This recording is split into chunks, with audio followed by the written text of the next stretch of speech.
bohong diancam ditembak sama Mario. Ulah Mario Dandi, apa yang ia semai, itulah yang ia tuai. Ya, Mario Dandi, terdakwa penganiayaan berat terhadap D, kini harus bersiap-siap lagi menghadapi ancaman hukuman lainnya. Mari kita diskusi. Bukan hanya perkara penganiayaan berat yang kasusnya tengah disidangkan. Mario kini juga dijerat kasus pencabulan terhadap mantan kekasihnya, AG.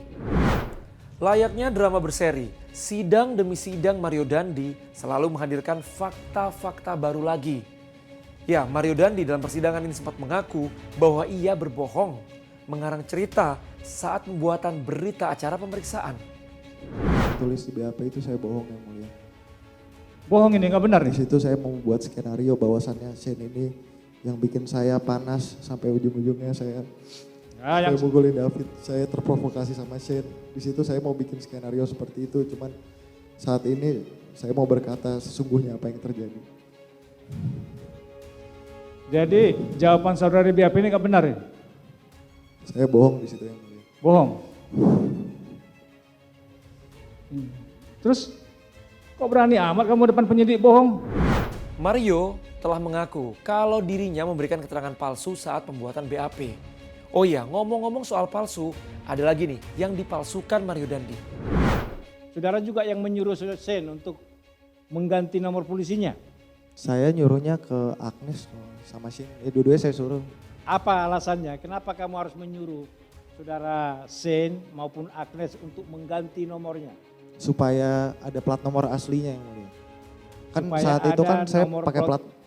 Hah? Saya pakai plat palsu kan itu kan. Supaya ada nomor plat aslinya. Bukan supaya ada, supaya jadi plat aslinya. Supaya jadi Yap. plat aslinya. Kalau selama ini yang saudara pakai 120 den itu apa ya? Asli atau palsu itu? Itu plat palsu yang mulia. Palsu. Sejak kapan itu saudara pakai itu? Sejak bulan Desember yang mulia. Bulan Desember. Bukan pada saat hanya kepentingan pada saat mau nemui David. Hah? Bukan. Karena selama ini bukan itu katanya yang saudara pakai. Baik saya Amanda tadi. Bukan, dia nggak tahu itu yang namanya 120 den itu. Dia tahu yang mulia. Itu saya keberatan sebenarnya. Pada saat saya ada waktu itu tuh, saya bikin plat palsu tuh nggak satu doang. Saya bikin plat palsu atas nama Amanda juga. Dia kan namanya Pretia. Saya bikin P23TYA. Terus di storyin sama dia. Di situ dia tahu juga ada plat B120D. Cuman karena saya lagi mau jemput dia waktu itu, pas bulan Oktober itu. Saya pasangnya yang P23TYA. Jadi saya udah biasa pakai plat palsu itu. Apa maksudnya itu untuk apa? Ganti-ganti plat itu untuk apa? Biar keren aja yang mulia. Dengan santainya, Mario Dandi menjawab gonta-ganti plat nomor palsu biar keren. Pemalsuan plat nomor ini sama dengan pemalsuan dokumen. Yang itu jerat hukumnya beda lagi. Atas penganiayaan berat yang dilakukannya, Mario terancam hukuman penjara hingga 12 tahun. Lalu dugaan pencabulan yang dilakukannya kepada AG, sang mantan kekasih, Mario dijerat dengan Undang-Undang Dugaan Pencabulan Anak dengan ancaman hukuman maksimal 15 tahun penjara. Belum lagi soal keterangan palsunya saat pembuatan BAP hingga pemalsuan plat nomor mobil. Bekas pacarnya itu kan juga udah dihukum kalau nggak salah. Ya udah dihukum 4 tahun gitu.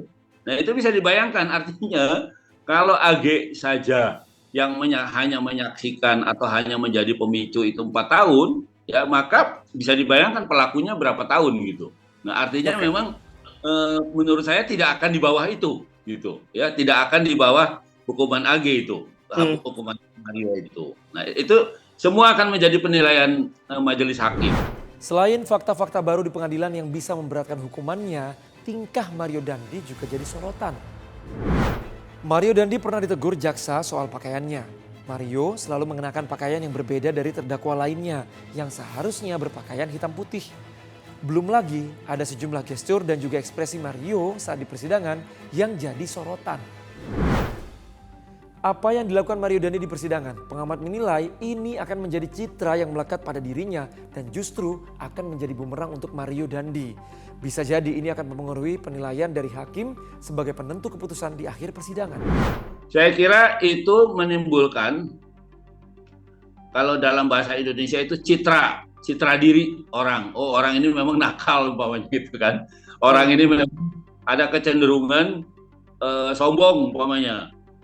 cengengesan, ketawa-ketawa, tidak serius gitu. Nah itu akan mempengaruhi penilaian hakim gitu.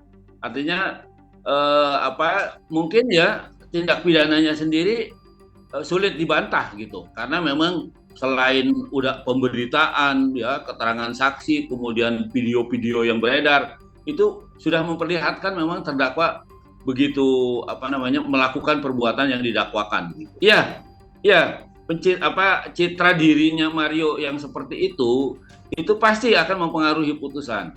Ya, artinya bisa jadi itu menjadi hal yang memberatkan. Nah, kan di setiap putusan pengadilan itu ada yang memberatkan dan meringankan, ya kan? Nah, umpamanya dia bertindak tidak sopan di dalam persidangan, nah, itu bisa jadi memberatkan.